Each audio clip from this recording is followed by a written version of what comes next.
Oke, salam jumpa teman-teman. Pada video kali ini kita akan membahas mengenai analisis regresi linier menggunakan Smart PLS ya.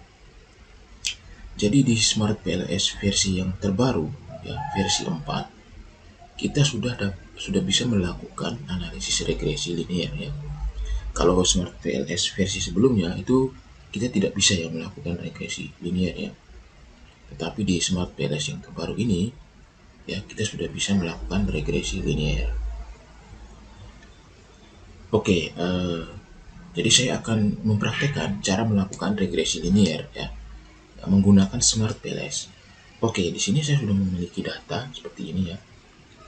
Jadi ini ada 3 variabel bebas, 1 variabel terikat ya. Jadi variabel bebasnya itu adalah kebiasaan belajar, motivasi belajar, lingkungan sekolah, lalu variabel terikatnya adalah prestasi belajar. Nah, kita mau melihat apakah kebiasaan belajar, motivasi belajar, dan lingkungan sekolah itu berpengaruh terhadap prestasi belajar, baik secara parsial ya maupun secara simultan ya. Kita ingin melihat pengaruhnya dari ketiga variabel ini terhadap prestasi belajar. Nah, di sini sudah ada skor-skornya. Ini adalah nilai total ya. Jadi kalau misalnya kita membuat instrumen gitu kan, itu kan ada item-item seperti itu. Nah, kita mengumpulkan data kan lewat instrumen itu ya, lewat kuesioner. Nah, setelah kita mendapatkan datanya, kemudian data itu ditotal ya. Dengan data itu ditotal, nah hasilnya seperti ini. Jadi ini adalah data yang kita totalkan gitu. Dari setiap item itu kan kita totalkan gitu nilainya. Jadinya seperti ini. Mungkin kecuali mungkin prestasi belajar ya. Prestasi belajar ini kan bisa kita ambil dari misalnya nilai di rapor ya, kayak gitu. Tapi kalau kebiasaan belajar, motivasi belajar, dan lingkungan sekolah ini memang betul-betul datanya itu diambil dari seperti kuesioner gitu ya, kuesioner atau angket. Nah, sedangkan prestasi belajar ini ya kemungkinan diambil dari nilai-nilai kayak nilai-nilai ulangan ya, atau nilai yang ada di rapor seperti itu. Nah, jadi saya sudah memiliki data seperti ini. Data ini akan saya masukkan ke Smart PLS. Saya tutup dulu. Ya, saya buka Smart PLS-nya. Nah, untuk memulai project saya pilih New Project ya. New Project. Di sini saya tulis saja regresi ya. Oke, kemudian saya akan import data file. Kita cari data yang tadi, regresi ini, kita masukkan. Ya, import. Oke. Nah, ini masuk semua ya. Sudah masuk semua. Lalu kemudian kita back di sini. Lalu kemudian kita create model. Ya, ini. Kita create model. Nah, sebelum kita create model, dia akan muncul seperti ini ya. Ya, akan muncul seperti ini. Kita pilih model type-nya. Karena kita mau melakukan analisis regresi, maka kita pilih yang regression. Lalu di sini isi saja file name-nya regresi juga ya, gitu. Save. Oke, nah akan muncul seperti ini.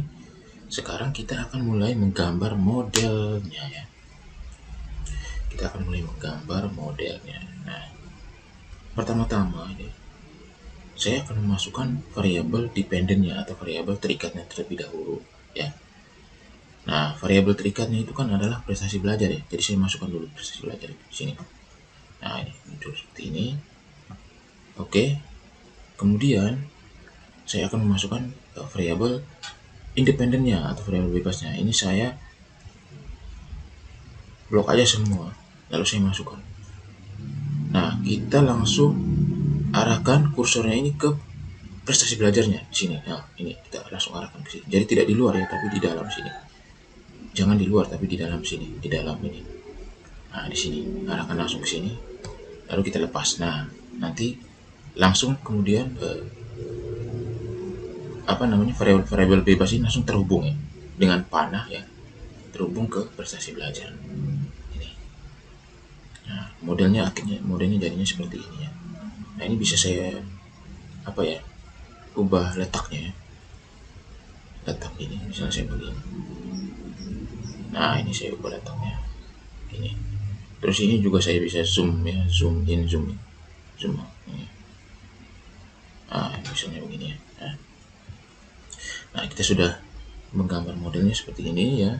Kebiasaan belajar, lingkungan sekolah, dan motivasi belajar berpengaruh terhadap prestasi belajar.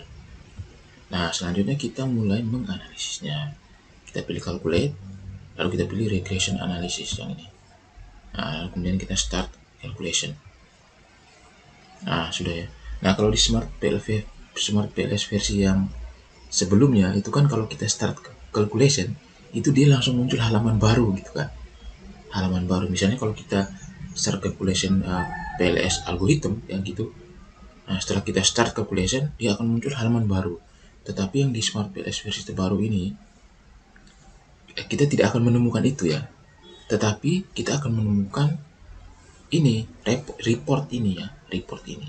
Nah, kita akan menemukan ini report.